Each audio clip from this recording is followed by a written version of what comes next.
Hi, friends. Today, I would like to talk about 7 basic needs that need to be met in any relationship, and they spell starved. The first one is safety, second is trust, appreciation, respect, validation, encouragement, and dedication.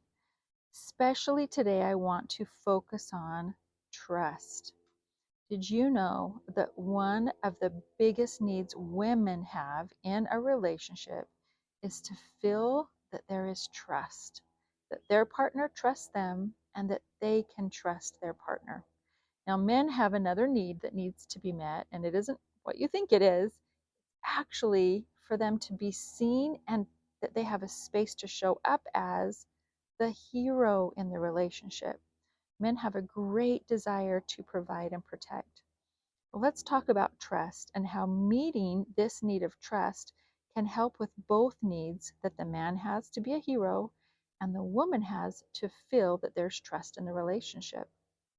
2 ways that we can be in a space where we're developing trust. I'd like to talk about them.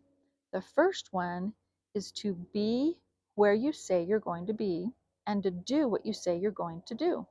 This goes for men and for women. When our actions and our words are out of alignment, we don't follow through, we're not responsible, we're not mature enough to stay in a place of character to show up the way we said we're going to show up or do the things we said we're going to do, trust is broken.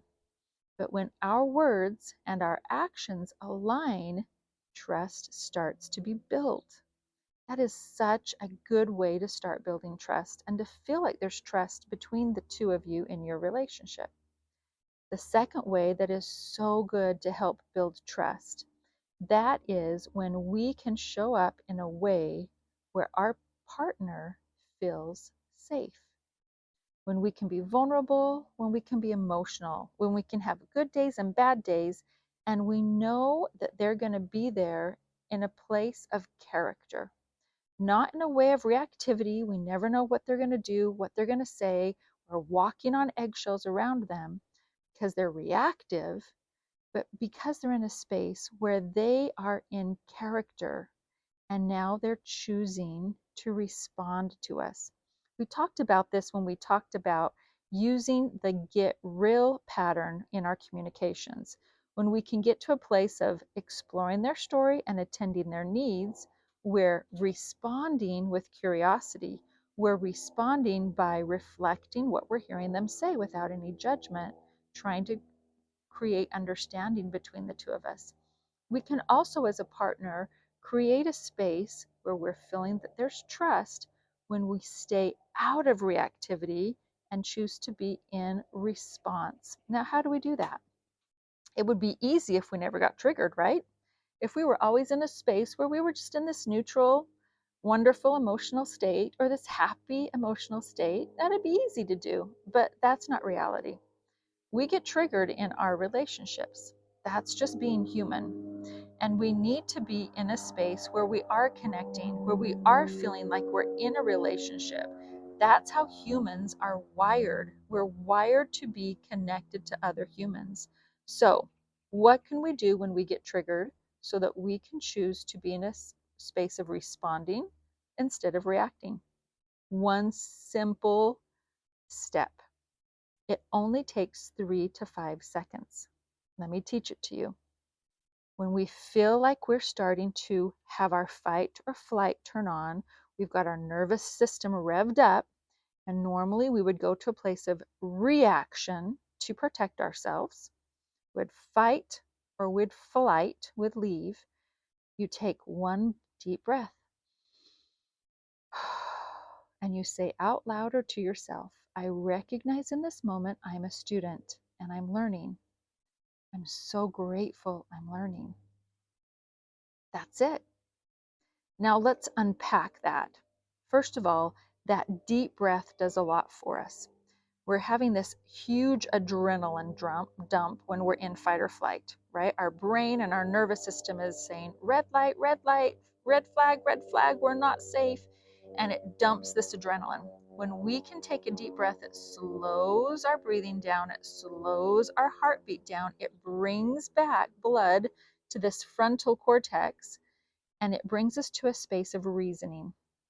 That's what that one deep breath does. Now, if you can get 2 or 3 in, even better.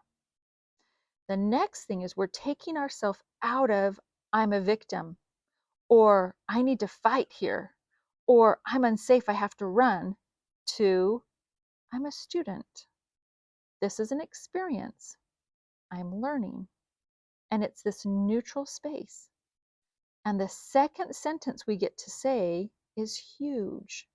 Because first we take ourselves out of an archetype of a fighter or a victim, and we're into a neutral space as a student.